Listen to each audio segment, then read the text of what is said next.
Halo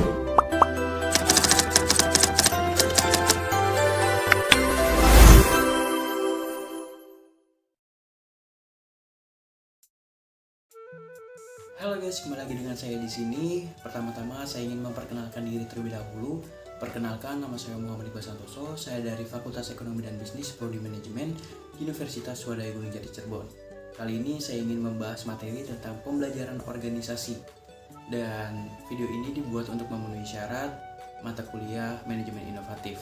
Oke, gimana sih pembahasannya tentang pembelajaran organisasi ini?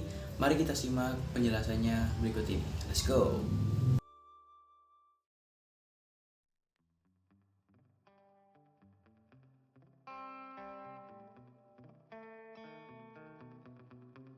Yang pertama itu ada konsep organisasi pembelajaran. Organisasi pembelajaran merupakan proses pengembangan performa karyawan dalam organisasi secara kontinu, meningkatkan kapasitasnya untuk mengatasi setiap tantangan dan perubahan. Pembelajaran juga merupakan proses untuk mendapatkan pengetahuan yang dilakukan dengan cara aktualisasi. Yang selanjutnya yaitu ada tingkatan organisasi sistem. Tingkatan organisasi sistem ini terdiri dari yaitu berpikir sistem. Berpikir sistem ini secara keseluruhan terhadap interaksi antara unsur dalam batas lingkungan tertentu yang bekerja mencapai tujuan. Dengan cara pandang, cara berbahasa untuk menggambarkan dan memahami kekuatan dan hubungan yang menentukan perilaku dari suatu sistem.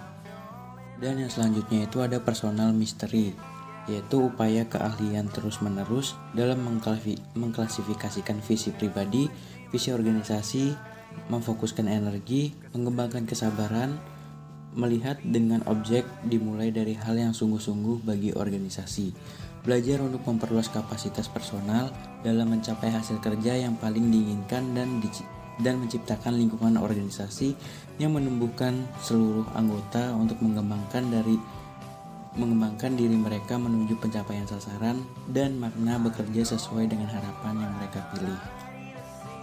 Dan yang selanjutnya itu ada mental model. Mental model ini yaitu kemampuan, sikap, mental, model mental yang dimulai dan penguasaan pribadi yang tinggi dalam keadaan hidup selalu belajar. Proses percermin dan meningkatkan gambar diri tentang dunia luar dan melihat bagaimana mereka membentuk keputusan dan tindakan. Dan yang selanjutnya ada membangun visi bersama. Kenyataannya perjalanan terus-menerus panjang berhubungan dengan visi kepemimpinan yang memberi inspirasi pada organisasi merupakan kapasitas untuk berpegang pada gambaran bersama akan keadaan yang ingin diciptakan di masa yang akan datang. Membangun rasa komitmen dalam suatu kelompok dengan mengembangkan gambaran bersama tentang masa depan yang akan menciptakan prinsip dan praktek yang akan menentukan cara untuk mencapai tujuan tersebut. Dan yang terakhir ada tim pembelajaran. Tim pembelajaran ini dalam tim dimulai dengan dialog, merupakan kemampuan anggota tim untuk menunda asumsi dan masuk ke dalam pikiran bersama secara umum menurut Senge 1994. Mentransformasikan pembicaraan dan keahlian berpikir sehingga suatu kelompok dapat secara sah mengembangkan otak dan kemampuan yang lebih besar dibanding ketika masing-masing anggota kelompok bekerja secara sendiri atau individu. Baik, kalian sudah mendengarkan penjelasan dari konsep organisasi dan tingkatan organisasi kan? Nah, selanjutnya ada penjelasan dari teori pembelajaran, karakteristik, resistensi, dan fungsi dari organisasi, Bang. Nah, gimana penjelasannya? Kita dengarkan. Let's go. Oke, yang selanjutnya yaitu ada teori pembelajaran dalam organisasi. Teori pembelajaran dalam organisasi yaitu terdiri dari operant conditioning atau Skinner, yaitu kondisilah yang membuat perilaku yang mau belajar secara sukarela untuk memperoleh imbalan atas prestasi atau kegagalan atas kesalahan yang diperbuatnya. Yang kedua yaitu ada classical conditioning, yaitu para ahli psikologi Rusia melakukan eksperimen dengan mengajarkan anjingnya untuk merespon suara lonceng. Dia akan menemukan suatu kesimpulan bahwa apabila kondisi tidak ada stimulus, maka tidak akan terdapat respon terhadap suatu objek yang menjadi fokus perhatian sebaliknya. Yang ketiga ada social learning atau teori. Robbins menguraikan tentang social learning bahwa orang atau masyarakat akan melakukan pembelajaran melalui pengamatan dan pengalaman secara langsung tentang terjadi masalah atau objek. Ada karakteristik organisasi pembelajaran. Karakteristik organisasi pembelajaran yaitu ada gagasan baru merupakan syarat bagi organisasi pembelajaran. Selanjutnya ada pengetahuan baru harus ditransfer ke seluruh organisasi. Dan selanjutnya perilaku organisasi harus berubah sebagai hasil pengetahuan baru menurut Wibowo 2006. Dan yang selanjutnya juga ada resistensi dan solusi pemecahan masalah dalam pembelajaran organisasi.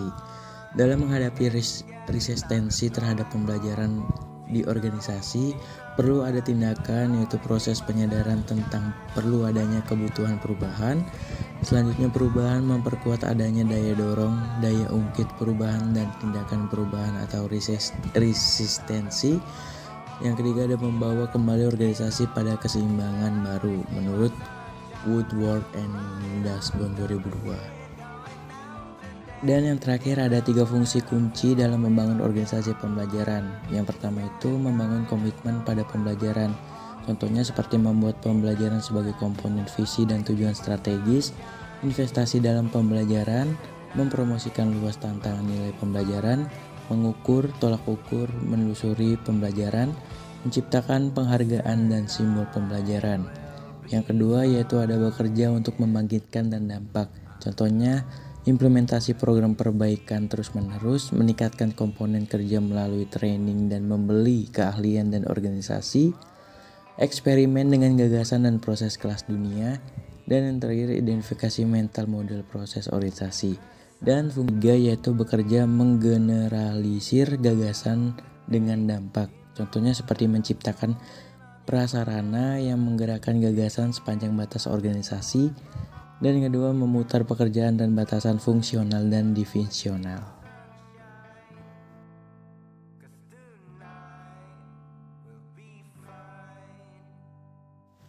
Oke, kalian sudah mendengarkan penjelasan materi tentang pembelajaran organisasi. Mungkin hanya itu saja yang dapat saya sampaikan. Kurang lebihnya mohon maaf. Bye-bye.